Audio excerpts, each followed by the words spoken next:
नमस्कार, India Republic में आप सबका बहुत बहुत स्वागत है और सीधा सतना का रुख कर रहे हैं, जहां पर राष्ट्रीय परशुराम परिषद द्वारा सूर्या गुरुग्राम सोसाइटी वाराणसी के सभागार में भगवान श्री परशुराम जी की जन्मस्थली, कर्मस्थली, तपोस्थली एवं युद्ध स्थली की उद्घोषणा का कार्यक्रम दिनांक 20 नवंबर 2022 को आयोजित किया गया था। इस कार्यक्रम का शुभारंभ वैदिक एवं शास्त्रीय मंगलाचरण के मध्य भगवान परशुराम जी की प्रतिमा पर दीप प्रज्वलन से प्रारंभ हुआ। इस कार्यक्रम के मुख्य अतिथि एवं मुख्य वक्ता जगत गुरु सुमेरु पीठाधीश्वर शंकराचार्य स्वामी श्री नरेंद्रानंद सरस्वती जी महाराज एवं कार्यक्रम की अध्यक्षता राष्ट्रीय परशुराम परिषद के संस्थापक संरक्षक श्री पंडित सुनील भाराला एवं पूर्व राज्य मंत्री एवं विशिष्ट अतिथियों में श्री आचार्य के.वी. कृष्णन, शोध पीठ अध्यक्ष professor K. N.. Dwivedi, dean Kashi Hindu विश्वविद्यालय श्री कामेश्वर चौपाल जी, सदस्य राम जन्मभूमि न्यास समिति एवं प्रोफेसर राजा राम शुक्ल, पूर्व कुलपति संपूर्णानंद विश्वविद्यालय वाराणसी मंचासीन रहे। इस अवसर पर संस्थापक संरक्षक माननीय श्री पंडित सुनील भाराला जी ने भगवान परशुराम जी की जन्मस्थली, तपोस्थली और युद्ध स्थली तथा कर्म स्थली के बारे में विधिवत जानकारी दी और उन्होंने कहा कि पिछले 5 वर्षों से राष्ट्रीय परशुराम परिषद द्वारा विषयांतर्गत शोध किया गया और समस्त बुद्धिजीवियों द्वारा यह विधिवत प्रामाणिकता के आधार पर खोज की गई कि वास्तव में भगवान परशुराम जी का जन्म कहाँ हुआ था। उन्होंने उद्बोधन में कहा कि जब भगवान श्री राम का जन्मभूमि अयोध्या हो सकती है, कृष्ण की जन्मभूमि मथुरा हो सकती है, तो फिर भगवान श्री परशुराम जी की जन्मभूमि के बारे में इतना भ्रमित समाज क्यों हो रहा है।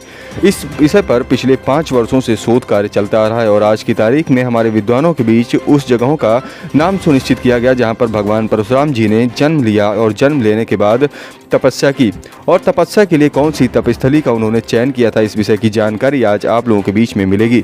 इसी कड़ी को आगे बढ़ाते हुए श्री के.वी. कृष्णन जी ने अपने अभिभाषण में प्रामाणिकता के आधार पर बताया कि भगवान श्री परशुराम के जन्म स्थान को मध्य प्रदेश के जिला इंदौर के पास जाना पावा को पुख्ता माना जाएगा, क्योंकि यही जाना पावा जिला इंदौर में भगवान श्री परशुराम जी का जन्म हुआ था और युद्ध स्थल के रूप में महिष्मती तथा तपोस्थली के रूप में महेंद्र पर्वत को माना जाता है। इसी के साथ साथ श्री कृष्णन जी ने बताया कि भगवान परशुराम के कर्म का कोई निश्चित स्थान नहीं है, क्योंकि पूरे देश में अधर्म का नाश करने के लिए वह पहुंच जाते थे, इसलिए उनका कर्म क्षेत्र किसी एक जगह को सुनिश्चित नहीं किया जा सकता है। अतः भगवान परशुराम जी का जहाँ जहाँ भी मंदिर और देवालय बने हुए हैं वही उनका कार्य क्षेत्र रहा है, इसीलिए इस क्षेत्र को एक जगह सुनिश्चित नहीं किया जा सकता। उन्होंने अधर्म का नाश और धर्म की स्थापना के लिए पूरे संसार में उनका नाम प्रसिद्ध है। आज भी महेंद्र पर्वत पर आप तपस्या कर रहे हैं, इसमें कोई भी संदेह नहीं होना चाहिए। इस कार्यक्रम में professor K. N.. Dwivedi, dean Kashi Hindu विश्वविद्यालय, प्रोफेसर कृष्ण मोहन ओझा, काशी हिंदू विश्वविद्यालय, प्रोफेसर राजा राम शुक्ला, पूर्व कुलपति संपूर्णानंद विश्वविद्यालय, श्री पंडित कैप्टन राज द्विवेदी, प्रदेश अध्यक्ष राष्ट्रीय परशुराम परिषद मध्य प्रदेश, श्री पंडित प्रदेश अध्यक्ष झारखंड इत्यादि विद्वानों ने भी अपने अपने विचारों को साझा किया।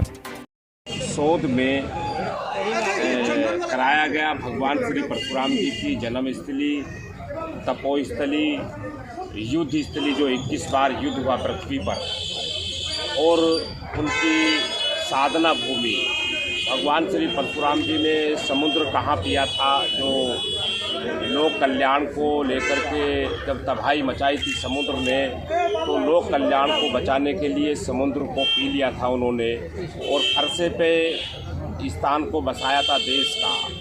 तो ऐसे इत्यादि स्थान हैं जो भगवान श्री परशुराम जी की चीज़ों को भारमक है, लुप्त है, उसको लेकर के देश के विद्वानों ने शोध किया था। आज इस शोध का उद्घोष जो है काशी की धरती पर सूर्य सभागार वाराणसी में इसका उद्घोष होने वाला है।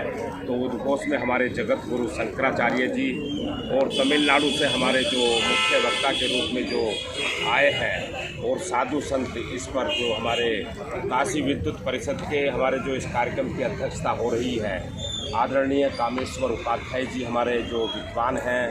और क्या होगा इस संगोष्ठी में? उद्घोष किस चीज़ का, कैसा उद्घोष? भगवान श्री परशुराम जी की जन्मस्थली, तपोस्थली, युद्ध भूमि का उद्घोष।